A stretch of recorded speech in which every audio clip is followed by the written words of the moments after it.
Okay friends, welcome again to polymers. So हमने last में जहां पे डिस्कनेक्ट किया था वो था classification of polymers on the basis of its composition. एक था होमोपॉलीमर, एक था heteropolymer on the basis of chemicals. अगर सेम टाइप के केमिकल सब्सटेंस आप यूज करें तो होमोपॉलीमर, और different nature of chemical substance को अगर आप कंबाइन करोगे तो then they are called heteropolymer और कोपॉलीमर। फ्रेंड्स, यहां से आगे चलते हैं। पॉलीमर और मैक्रोमोलिक्यूल। देखो, पॉलीमर को आप मैक्रोमोलिक्यूल बोल सकते हो। वर्ड को समझो, मैक्रोमोलिक्यूल। मैक्रो मतलब जियान, लार्ज, जिसका साइज बहुत बड़ा है। क्या पॉलीमर का साइज बड़ा है? यस। हमारे बॉडी के अंदर बहुत सारे टाइप के पॉलीमर, स्टार्च, सेल्यूलोज, देन आपका प्रोटीन, पॉलीपेप्टाइड चेन, इंसुलिन, कई टाइप के हार्मोन, ये प्रोटीन से ही बनते हैं। आपका डीएनए का स्ट्रक्चर, आरएनए का स्ट्रक्चर, ये सभी एक टाइप से पॉलीमर ही है। लेकिन फ्रेंड्स, पॉलीमर और मैक्रोमोलिक्यूल एग्जैक्टली सेम वर्ड है? नहीं। पॉलीमर और मैक्रोमोलिक्यूल में there is a thin line of a difference. क्या डिफरेंस है इन दोनों वर्ड में, मैं आपको जरा समझाने की कोशिश करता हूं, फिर हम आगे चलेंगे आज classification of polymer. Friend, macromolecule can be any substance which is having a giant structure but it is a single molecule. सबसे important, focus on my words, it's a single molecule. एक ही मॉलिक्यूल होगा, जिएंट structure होगा। आप सभी ने chlorophyll pigment के बारे में सुना होगा। क्लोरोफिल पिगमेंट जो है क्लोरोप्लास्ट ऑर्गेनेल के अंदर प्रेजेंट है, जो कि प्लांट सेल में रहता है। प्लांट के लिए बहुत इंपॉर्टेंट है। अगर सरवाइव करना है प्लांट्स को तो फोटोसिंथेसिस करना होता है, और फोटोसिंथेसिस तब होगा जब क्लोरोफिल पिगमेंट होगा। बिकॉज वाटर तो रूट से मिलेगा, सनलाइट नेचर से मिल ही रहा है, एयर में कार्बन डाइऑक्साइड, एयर से कार्बन डाइऑक्साइड, बट सबसे इंपॉर्टेंट चीज क्लोरोफिल पिगमेंट, क्योंकि वहीं पे ये सब कंबाइन होंगे और तब आपका कार्बोहाइड्रेट डेरिवेटिव्स तैयार किए जाएंगे बाय प्लांट्स। फ्रेंड, आप जानते हैं क्लोरोफिल का स्ट्रक्चर क्या है, उसका molecular formula? Let me share with you. Chlorophyll का फॉर्मूला है C55H72O5N4Mg। OMG, oh my God, इतने सारे कार्बन, इतने सारे हाइड्रोजन। यस। और सबसे इंपॉर्टेंट चीज, ये जो मैग्नीशियम है ये एकदम सेंटर में present, it's a cation, positive charge है, और इसके सराउंडिंग में एक कॉम्प्लेक्स रिंग है। कॉम्प्लेक्स रिंग है, आप समझ लीजिए ऐसा, एक कॉम्प्लेक्स रिंग है। और ये जो रिंग है ये हाइड्रोकार्बन रिंग है। ये जो रिंग स्ट्रक्चर है इसको पोरफायरिन रिंग्स कहते हैं। लेकिन अगर मैं क्लोरोफिल की बात करूं तो ये पूरा एक सिंगल मॉलिक्यूल है फ्रेंड्स। ये पूरा एक single 55 carbon, 72 hydrogen, 5 oxygen, 4 nitrogen और 1 मैग्नीशियम मिलकर ये जीएंट स्ट्रक्चर तैयार करता है। तो ये एक ही मॉलिक्यूल है, बड़ा मॉलिक्यूल है। इसको आप पॉलीमर बोलेंगे क्या? नहीं। इसको आप क्या बोल सकते हैं? You can use a word macromolecule, but you can not use a word polymer. Why? Because ये एक ही यूनिट है।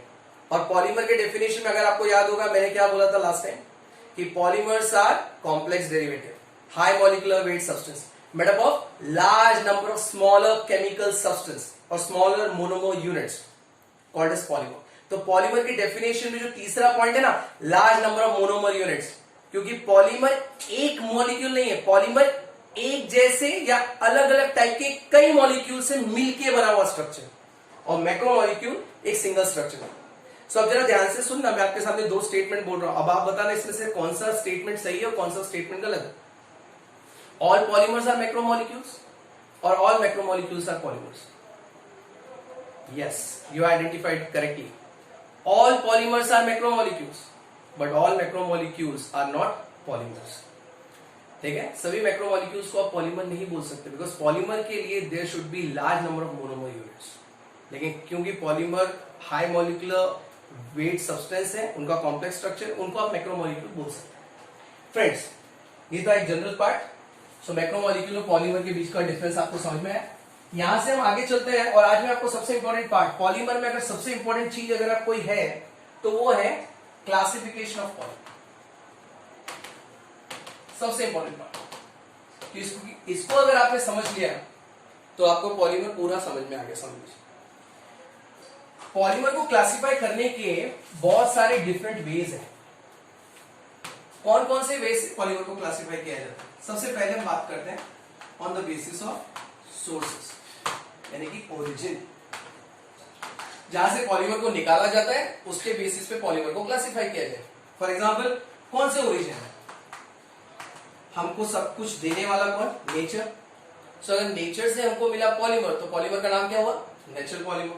लेकिन नेचर में तो दो ही टाइप के किंगडम है, मैं इधर लिखता हूं, आपको बायोलॉजी वाले मैडम ने बताया, एक होगा प्लांट किंगडम और एक है एनिमल किंगडम। जो प्लांट किंगडम है उससे मिलने वाले पॉलीमर्स जो है those are called as plant polymers and those which are obtained from animal origin are called as animal polymers. अब प्लांट पॉलीमर से कौन कौन से पॉलीमर्स आपको मिल सकते हैं?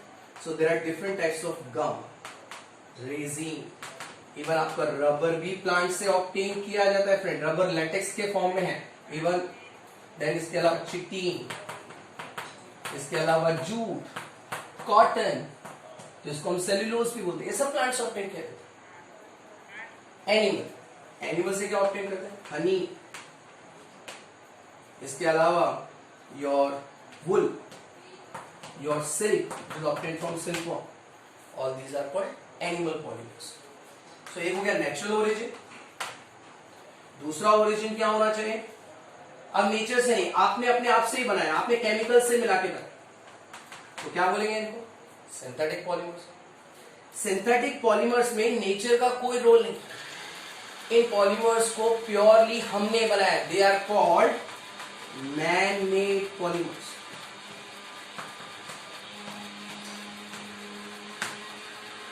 और इनको आप बोल सकते हैं ये industry polymer, industrial polymer, because ये इंडस्ट्री के अंदर केमिकल्स को यूज करके बनाए जाते हैं। आप बोलेंगे सर इसमें कौन से हैं? So all your modified rubber, nowadays जो हम रबर यूज करते हैं, SBR, styrene butylated rubber, NBR, then your you can say nylon, terylene, polythene,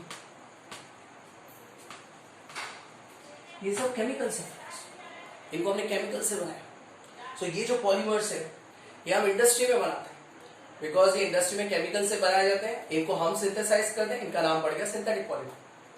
लेकिन सोर्सेज में एक्चुअली देखा जाए तो दो ही कैटेगरी होनी चाहिए, एक तो नेचुरल ओरिजिन, एक तो सिंथेटिक ओरिजिन। लेकिन हमारे साइंटिस्ट ने एक और कैटेगरी को इंट्रोड्यूस किया। कौन सा category? They use a word, मैं इधर लिखता हूं, सेमी सिंथेटिक। अब नाम से समझ में आ रहा होगा, सेमी सिंथेटिक मतलब आधा नेचर ने दिया और आधा हमने बनाया।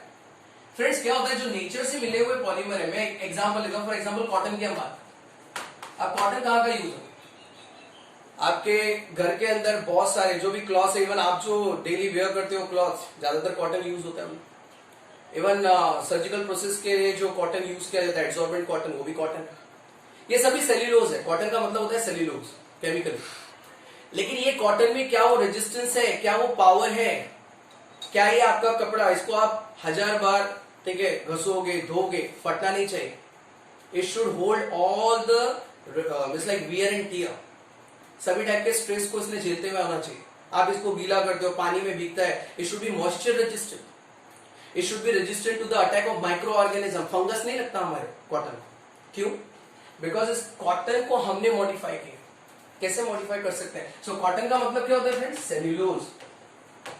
और सेल्यूलोज को मॉडिफाई कैसे कर सकते हैं? तो सेल्यूलोज में हम डालते हैं एसीटेट, तो ये बन गया सेल्यूलोज एसीटेट।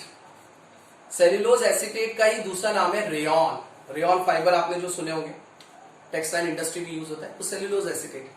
वैसे एक और एग्जांपल अगर मैं बोलूं तो सेल्यूलोज नाइट्रेट। एक और एग्जांपल अगर मैं बोलूं सो क्यूप्रा अमोनियम सिल्क। सिल्क मतलब रेशम, जो हमने नेचर से ऑब्टेन किया, लेकिन उसको मॉडिफाई किया ये केमिकल डाल के, क्यूप्रा अमोनियम सॉल्ट, तो नाम हो गया cupra ammonium silk. Cellulose acetate, cellulose nitrate, cupra ammonium silk, all these are actually obtain from nature. Cellulose हमने नेचर से ऑब्टेन किया, पर उसको मॉडिफाई किया इंडस्ट्री के अंदर। दैट्स व्हाई इन पॉलीमर को आधा नेचुरल आधा synthetic, so what will be the better word, semi synthetic. So इस वजह से polymer on the basis of source can be classified into 3 categories: natural polymer, synthetic polymer and semi-synthetic polymer. आप चलते हैं friends second category की तरफ। सो पहला जो मैंने आपके सामने इलैबोरेट किया that was on the basis of nature, sorry on the basis of source.